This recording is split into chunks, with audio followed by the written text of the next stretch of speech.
Dennis ലോയ്ക്ക് വിട നൽകാൻ Manchester United ആരാധകരും വിശാലമായ ഫുട്ബോൾ ലോകവും ഹോളി ട്രിനിറ്റി പ്രതിമയ്ക്ക് സമീപം ഒത്തുകൂടി. കഴിഞ്ഞ മാസം 84-ാം വയസ്സിൽ ലോ മരിച്ചതിനെ തുടർന്ന് മാഞ്ചസ്റ്റർ കത്തീഡ്രലിലാണ് ലോയുടെ സംസ്കാരം നടന്നത്. യുണൈറ്റഡ് ഐക്കണിന് ആദരാഞ്ജലികൾ അർപ്പിക്കാൻ നിരവധി പേരാണ് ഇവിടെ ഒത്തുകൂടിയത്. നഗരമധ്യത്തിലുള്ള കത്തീഡ്രലിലേക്കുള്ള യാത്രയ്ക്ക് ശേഷം sir Bobby Charlton, George Best, Law എന്നിവരെ ചിത്രീകരിച്ചിരിക്കുന്ന ഹോളി ട്രിനിറ്റി പ്രതിമയ്ക്ക് സമീപം മൃതദേഹം വഹിച്ചുള്ള വാഹനം ഏതാനും മിനിറ്റ് നിശ്ചലമായി. ലോയുടെ കുടുംബ സുഹൃത്തുക്കളും ഫുട്ബോൾ ലോകത്തെ നിരവധി പ്രശസ്ത താരങ്ങളും ചടങ്ങിൽ പങ്കെടുത്തു.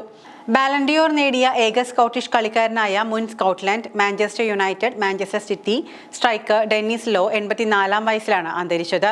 ദി കിങ് എന്നും ദി ലോമാൻ എന്നും വിശേഷിക്കപ്പെടുന്ന ഈ വ്യക്തി 11 വർഷം ഓൾഡ് ട്രാഫോർഡിൽ ചിലവഴിച്ചിട്ടുണ്ട്. 404 മത്സരങ്ങളിൽ നിന്ന് 237 ഗോളുകൾ നേടി യുണൈറ്റഡിന്റെ ചരിത്രത്തിൽ വെയിൻ റൂണിക്കും ബോബി ചാൾട്ടണും പിന്നിൽ മൂന്നാമതെത്തി. ബോബി ചാൾട്ടൺ, ജോർജ് ബെസ്റ്റ് എന്നിവർക്കൊപ്പം 60കളുടെ മധ്യത്തിൽ മാഞ്ചസ്റ്റർ യുണൈറ്റഡിന്റെ നെടുന്തൂണായിരുന്നു ലോ. മ്യൂണിക് വിമാന ദുരന്തത്തിൽ തകർന്നുപോയ ടീമിന്റെ ഉയർത്തെഴുന്നേൽപ്പിൽ കോച്ച് മാറ്റ് ബബ്സിയുടെ തന്ത്രങ്ങൾക്കൊപ്പം ചാൾട്ടണും ബെസ്റ്റിക്കുമൊപ്പം നിർണായക പങ്കാണ് ലോ വഹിച്ചത്. അബർഡീനിൽ ജനിച്ച ലോ ഹെഡേഴ്സ്ഫീൽഡ് ടൗണിൽ നിന്നാണ് തന്റെ കരിയർ ആരംഭിച്ചത്. ഇറ്റലിയിൽ ടൊറീനോയ്ക്കൊപ്പം കളിച്ചു. രാജ്യത്തിനായി 55 തവണ കളിച്ചിട്ടുണ്ട്. 30 ഗോളുകൾ നേടിയ ലോ സ്കോട്ട്ലൻഡിന്റെ എക്കാലത്തെയും മികച്ച top സ്കോററായി.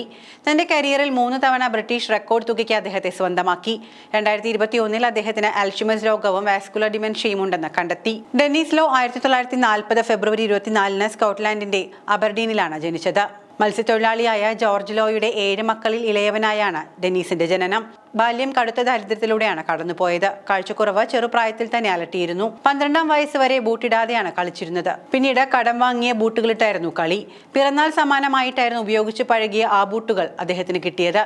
Dennis Law, Bobby Charlton, George Best Scotland സൃഷ്ടിച്ച ഏറ്റവും മികച്ച താരമായിരുന്നിട്ടും ഒരിക്കൽ പോലും ഒരു സ്കോട്ടിഷ് ക്ലബിന് വേണ്ടി ലോക ബൂട്ട് അണിഞ്ഞിട്ടില്ല.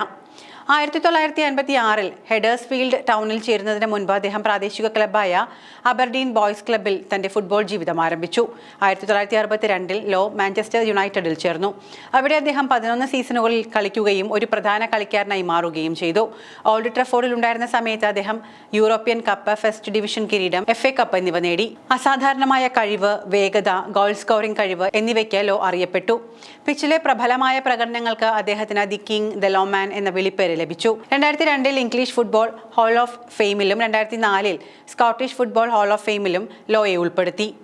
ഫുട്ബോളിനുള്ള അദ്ദേഹത്തിന്റെ സേവനങ്ങൾക്ക് 2016-ൽ commander of the order of British empire പുരസ്കാരവും ലഭിച്ചു. ഹെഡേഴ്സ്ഫീൽഡ് ചേരുമ്പോൾ ലോയ്ക്ക് 15 വയസ്സായിരുന്നു പ്രായം. 4 വർഷത്തിനു ശേഷം 1960-ൽ മാഞ്ചസ്റ്റർ സിറ്റിയിലേക്ക് സ്ഥലം മാറി. 1 വർഷത്തിനു ശേഷം അദ്ദേഹം ടൊറീനോയിൽ ചേർന്നു. പക്ഷേ ഇറ്റലിയിൽ സ്ഥിരതാമസമാക്കാൻ ബുദ്ധിമുട്ടാണ് എന്ന് മനസ്സിലാക്കിയതോടുകൂടി മാഞ്ചസ്റ്റർ യുണൈറ്റഡിലേക്ക് മാറി. 1974-ൽ സിറ്റിയുമായുള്ള തന്റെ കരിയർ അവസാനിപ്പിച്ചു. 1968-ൽ ഇംഗ്ലണ്ടിൽ നിന്ന് യൂറോപ്യൻ കപ്പ് ഉയർത്തിയ ആദ്യ ടീമായ യുണൈറ്റഡ് ടീമിൽ ലോ അംഗമായിരുന്നു. എന്നാൽ പരിക്ക് മൂലം ലോയ്ക്ക് ആ ഫൈനൽ കളിക്കാനായില്ല.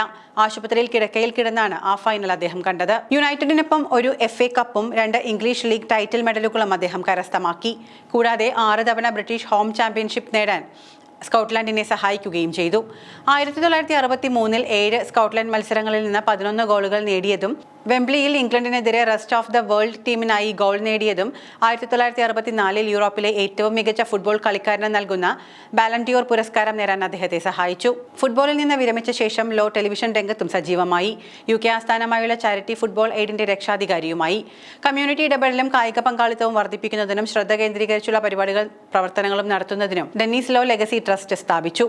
ഫുട്ബോളിനും ജീവകാരുണ്യ പ്രവർത്തനങ്ങൾക്കുമുള്ള സേവനങ്ങൾക്കായി 2016-ൽ അദ്ദേഹം CBE നിയമിതനായി. Aberdeen, Saint Andrews, Robert Gordon സർവകലാശാലകളിൽ നിന്ന് ഓണററി ബിരുദങ്ങൾ നേടി. ഓൾഡ് ട്രാഫോർഡിലും അബർഡീനിലും അദ്ദേഹത്തിന്റെ ബഹുമാനാർത്ഥം പ്രതിമകൾ സ്ഥാപിച്ചിട്ടുണ്ട്. സ്കോട്ട്ലൻഡിന്റെ ഏറ്റവും മികച്ച ഫുട്ബോൾ കളിക്കാരിൽ ഒരാളെന്ന പാരമ്പര്യം അവശേഷിപ്പിച്ചുകൊണ്ട് 84-ാം വയസ്സിൽ 2025 ജനുവരി 17-നാണ് ലോ വിടവാങ്ങിയത്.